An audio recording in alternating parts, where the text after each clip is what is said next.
In the glittering halls of Versailles, a palace that had for decades reflected the absolute grandeur of the French monarchy, the reign of Louis XV ended in a spectacle of both horror and symbolism.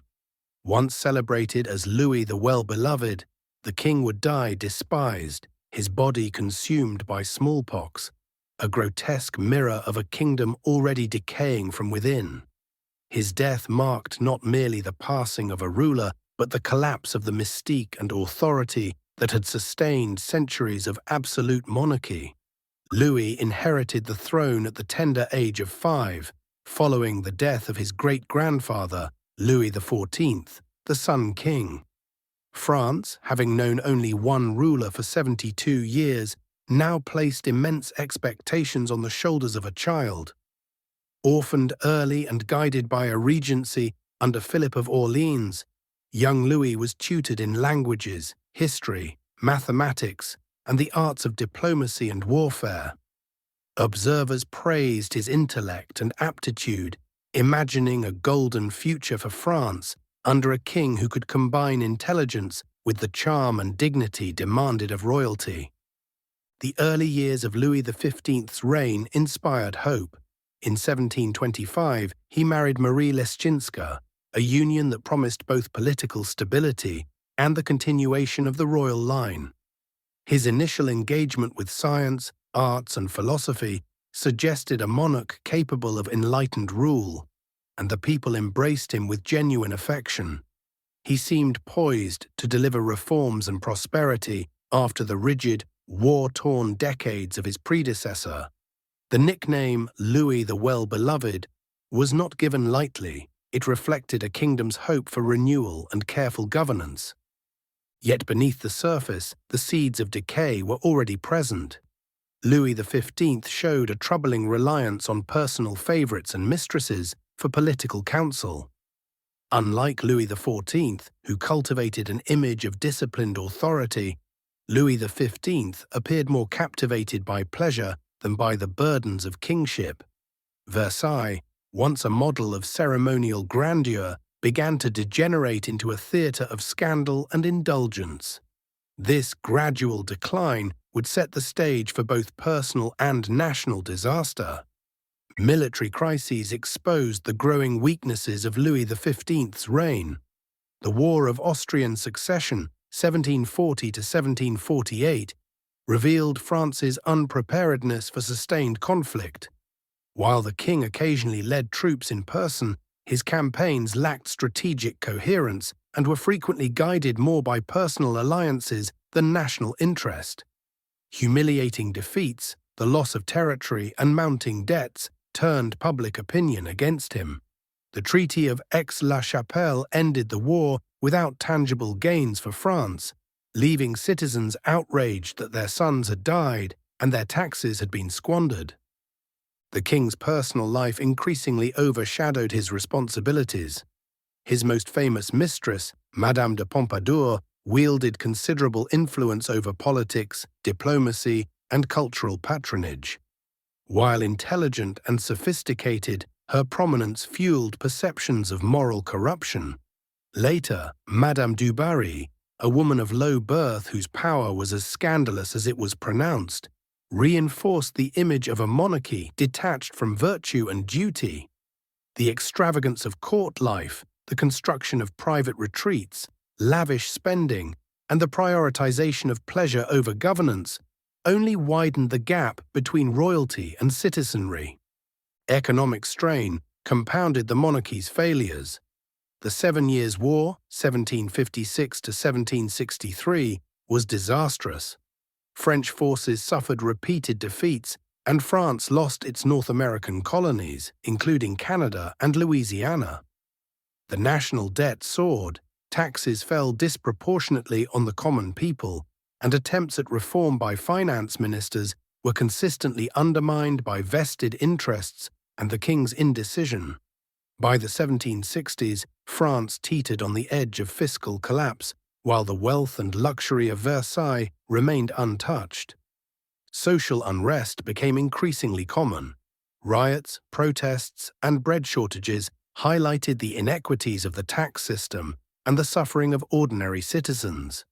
The Enlightenment spread ideas of reason, equality, and accountability, challenging the foundations of absolute monarchy. Philosophers like Voltaire and Rousseau criticized the inefficiency, corruption, and moral failings of kingship, and their ideas began influencing both the elite and wider society. Even assassination attempts, such as that of Robert-François Damiens in 1757, revealed the depth of popular hostility. The attack itself shocked the nation, yet the motivations expressed by Damiens indicated that even radical violence found sympathy among some citizens. By the 1770s, the distance between the crown and the people was catastrophic.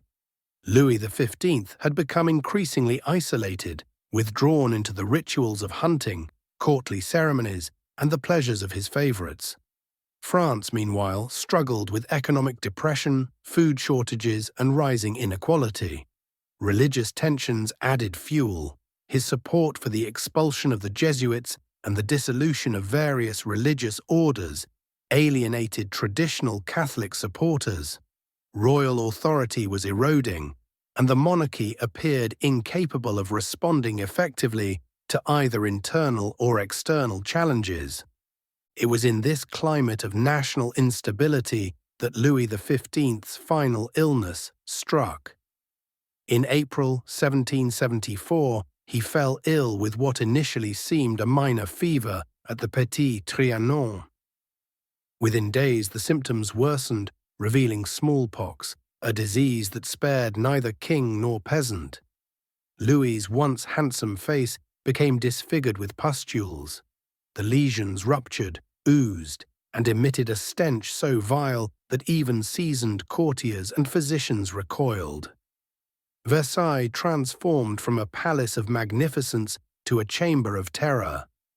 The king, obsessed with dignity, had the mirrors removed so he would not see his own decay.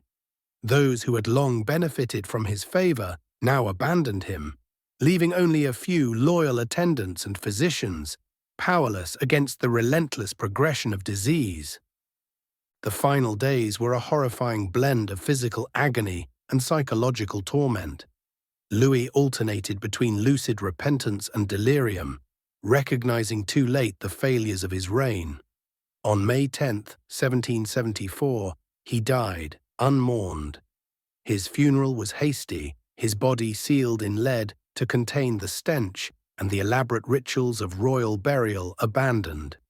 The public, long alienated, greeted his death with relief and even celebration. Louis XV's corpse, decayed and grotesque, symbolized a monarchy eroded by decades of moral, financial, and political failure. Yet the death of Louis XV was more than an individual tragedy. It served as a stark omen for the French monarchy itself. The financial collapse, inequities, social unrest, and the spread of Enlightenment critique had created the conditions for revolution. His successor, Louis XVI, inherited a kingdom teetering on the edge of chaos, a fragile state burdened by debt, division, and popular resentment. The horror of Louis XV's end became a powerful symbol for revolutionary propaganda, a vivid illustration that no institution, however prestigious or divinely sanctioned, could survive if it lost the support and trust of its people. The reign of Louis XV stands as one of history's most dramatic examples of how personal failings and systemic problems can intertwine to destroy even the most powerful institutions. His transformation from a promising child king to a despised monarch demonstrates the fragility of political legitimacy and the dangers of unchecked power. The grotesque spectacle of his death became a lasting metaphor for the decay of the French monarchy, a warning that absolute authority without accountability inevitably leads to collapse. Through his life, reign, and demise, Louis XV offered a lesson for all rulers. Power must be exercised responsibly, and those who govern must remain attuned to the welfare of the people, lest their kingdoms rot from within.